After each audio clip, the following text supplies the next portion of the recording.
নিৰ্দোষী হিন্দু ভাইসকলক তাত হত্যা কৰা হৈছিলে আৰু তাৰ প্ৰত্যুত্তৰ হিচাপে সকলে আশা কৰিছিল যে নৰেন্দ্ৰ মোদী ডাঙৰীয়া নেতৃত্বাধীন চৰকাৰখনে ব্যৱস্থা গ্ৰহণ কৰিব আৰু তাৰে প্ৰমাণ ইতিমধ্যে পোৱা গ'ল যে নৰেন্দ্ৰ মোদী ডাঙৰীয়া নেতৃত্বত যি চৰকাৰ এই চৰকাৰৰ ইতিমধ্যে পাকিস্তানত গৈ উগ্ৰবাদী ঘাটিত ভাৰতীয় সৈনিকে আক্ৰমণ কৰি 100ৰো অধিক উগ্ৰবাদীক নিহত কৰিছে। তাৰ উপৰি পাকিস্তানৰ বিভিন্ন স্থানত য'ত উগ্ৰবাদী প্ৰশিক্ষণ চলি আছে সেই অঞ্চলবিলাকত ভাৰতীয় সৈন্যই ভিতৰত সোমাই গৈ পাকিস্তানৰ ভিতৰত সোমাই গৈ তেওঁলোক আক্ৰমণ কৰি নিহত কৰিছে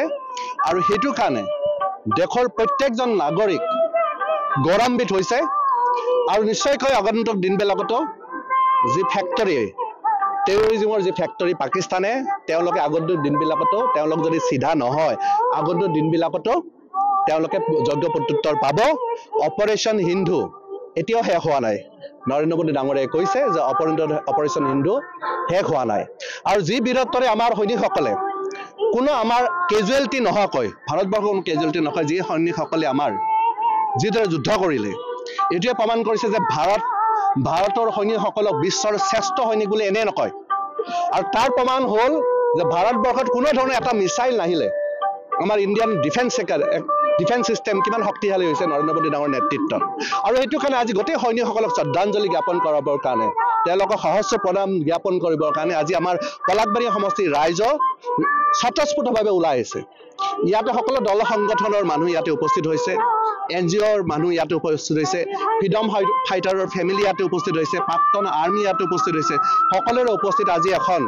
সৈনিকসকলক প্ৰণাম জনাবৰ কাৰণে শ্ৰদ্ধা জনাবৰ কাৰণে আজি এটা সমদল ইয়াতে ওলোৱা হয় আৰু মই প্ৰত্যেককে আপোনালোকৰ চেনেলৰ জৰিয়তে ধন্যবাদ জ্ঞাপন কৰিছোঁ। আগন্তুক দিনবিলাকত আশা কৰিছোঁ মোদী ডাঙৰীয়াৰ নেতৃত্বত পাকিস্তান অকল পাকিস্তানে নহয় চুবুৰীয়া যত যি দেশ আছে যি শত্ৰু দেশ যোনে নেকি ভাৰতবৰ্ষ অনিষ্ট কৰিব বিচাৰে তেওঁলোকৰ তাত এটা মেছেজ গৈছে আৰু আগন্তুক দিনবিলাকতো তেনেকুৱা ধৰণৰ যুগান্তকাৰী ব্যৱস্থা নৰেন্দ্ৰ মোদী ডাঙৰীয়া চৰকাৰখনে নিশ্চয়কৈ ল'ব। হয়, ইতিমধ্যে আপোনালোক সকলোৱে গম পাইছে যে পেহেলগামৰ যি নৰসংহাৰ কৰিছিলে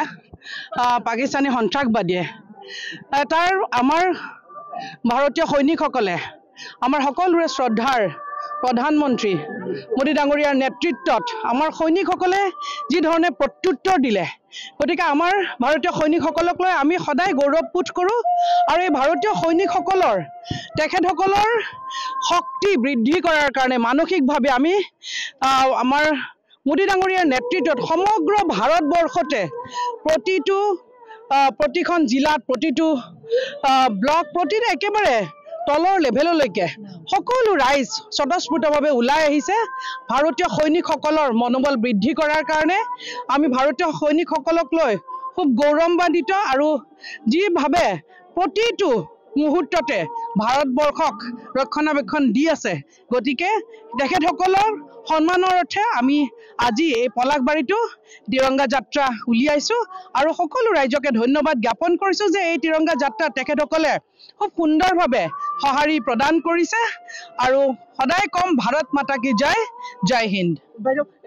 নাৰী শক্তিৰ কথা বৰ্তমান চৰকাৰখনে বিশেষ গুৰুত্ব হৈছে কিন্তু এই যুদ্ধখনত দুগৰাকী বিশেষ নাৰীয়ে এগৰাকী কিন্তু আমাৰ গুৱাহাটীতো কৰ্মৰত আছিলে। হয় হয়, গতিকে আমি সঁচাকৈ গৌৰৱান্বিত যে ভাৰতীয় নাৰীৰ ইতিহাস ভাৰতবৰ্ষৰ বহু যুগ যুগান্তৰ পৰা আছে। ভাৰতীয় নাৰীসকল বহু বিদুষী নাৰী বহু শক্তিশালী নাৰী আমাৰ ভাৰতবৰ্ষত আছে আৰু যি দুগৰাকী নাৰীৰ নেতৃত্বত এই যুদ্ধত দুগৰাকী নাৰীয়ে নেতৃত্ব দিছিল গতিকে